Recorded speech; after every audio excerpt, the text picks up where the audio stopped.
오늘은 교정과 전문의가 얘기하기에는 아이러니한 주제일 수도 있는데 교정을 권하지 않는 케이스입니다. 사실 저희가 상담을 진행하다 보면은 교정이 필요 없는 경우도 있고 또 교정이 불가능한 경우도 있습니다. 그래서 오늘은 저희가 실제로 교정을 권유하지 않는 케이스에 대해서 말씀드리도록 하겠습니다. 첫 번째는 심한 치주 질환이 있는 경우, 두 번째는 치아 뿌리가 짧은 경우, 세 번째는 임플란트가 다수 있는 경우, 네 번째는 비대칭, 아래턱 돌출 등 골격성 부정교합입니다. 첫 번째 사례를 보여드리면은 잇몸이 많이 부어 있으면서 잇몸 뼈가 내려갔습니다. 그래서 이렇게 뿌리가 드러난 걸 볼 수가 있고, 또 보면은 이렇게 검은 거는 치석이에요. 이런 데는 이제 앞니이면서 눈에 잘 보이는데도 불구하고 이렇게 치석이 있다는 거는 구강위생 관리가 잘 안 된다고 보시면 됩니다. 그리고 이 아래뿐만 아니라 위에도 이렇게 잇몸이 불긋불긋한 부위가 보이고, 하얗게 보이는 거는 치태라고 하는 음식물 잔사라고 보시면 됩니다. 잇몸이 안 좋다고, 잇몸뼈가 많이 없다고 해서 교정이 불가능한 건 아니지만, 관리가 안 되시는 분들은 교정 장치를 붙이면은 더더욱 칫솔질이 어려워지기 때문에 더 잇몸이 안 좋아질 가능성이 있습니다. 그래서 이런 경우에는 저희가 교정을 추천드리지 않습니다. 그렇지만 교정이 불가능한 건 아니기 때문에 먼저 잇몸 질환에 대해서 치료를 진행하고, 잇몸이 건강한 상태에서 환자 본인 스스로도 구강위생을 철저히 하시게 된 상태에서 교정 치료는 가능합니다. 두 번째는 치아 뿌리가 비정상적으로 짧으신 분인데, 이분의 경우에는 이미 교정을 한번 하셨어요. 그런데 앞니 부분이 원래 한 이 정도 길이가 돼야 되는데 지금 끝이 뭉툭한 상태로 치아 뿌리가 짧아져 있는 걸 볼 수가 있습니다.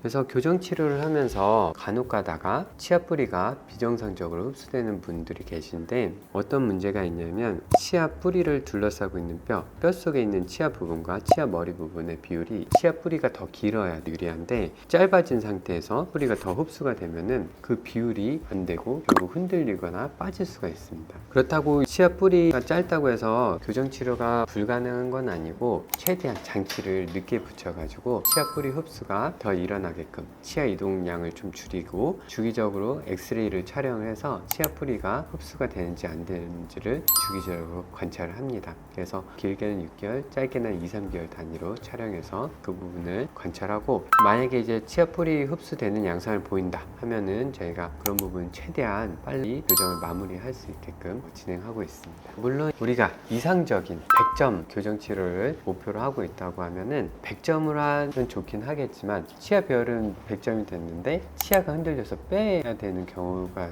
발생하면 안 되잖아요. 그래서 어느 정도 환자도 만족하고 저희도 어느 정도 타협하는 선에서 마무리를 해드립니다. 한 80, 90 정도로 마무리를 해드린다고 보시면 됩니다. 세 번째는 임플란트가 다수 있는 분입니다. 임플란트는 뼈랑 결합되어 있기 때문에 이동이 불가능해요. 치아는 뼈랑 결합되어 있지 않고 뼈와 치주인대라는 구조로 연결되어 있습니다. 인대로 연결되어 있기 때문에 그게 치아 이동의 원리가 되거든요. 그래서 이렇게 임플란트가 다수 있으신 분들은 이 부분이 이동을 안 하기 때문에 다른 치아들의 이동에 한계가 돼요. 그래서 임플란트가 있는 분들은 교정 치료할 때 한계점이 좀 있습니다.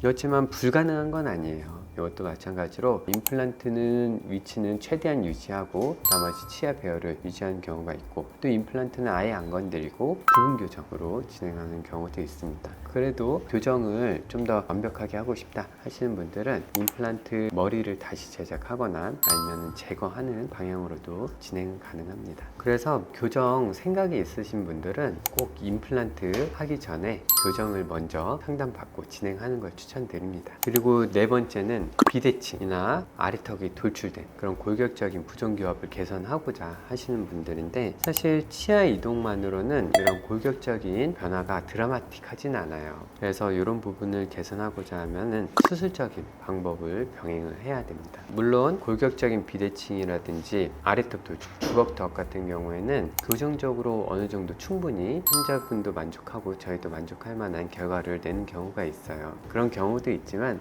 아닌 경우도 있기 때문에 정확한 진단을 받는 게 중요합니다. 잇몸 상태라든지 치아 뿌리 상태를 교정 중이시라면 점검해 보시는 게 좋고, 그리고 이미 교정이 끝난 경우라면은 나는 이런 골격적인 부분을 좀 개선하고 싶었는데 교정만으로 개선이 덜 된 것 같다 하면은 다시 재상담을 받으셔가지고 수술이 정말 필요한지 아닌지, 필요하다면 재교정도 하는 걸 추천드립니다.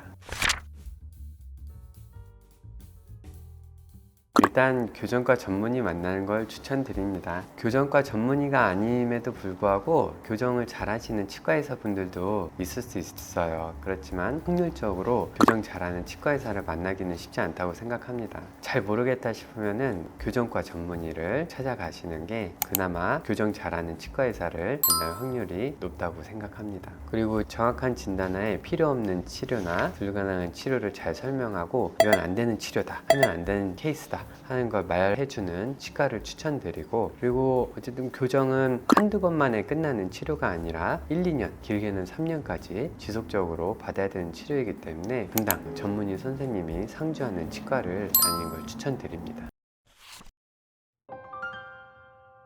오늘 교정을 권하지 않는 케이스에 대해서 말씀드렸는데 환자 본인이 판단하기 어려운 부분이 있습니다. 그래서 교정 생각이 있다 하시면은 나는 이래서 안 돼가 아니라 치과에 오셔서 정확한 상담과 진단을 받아보시는 걸 추천드립니다. 시청해 주셔서 감사합니다.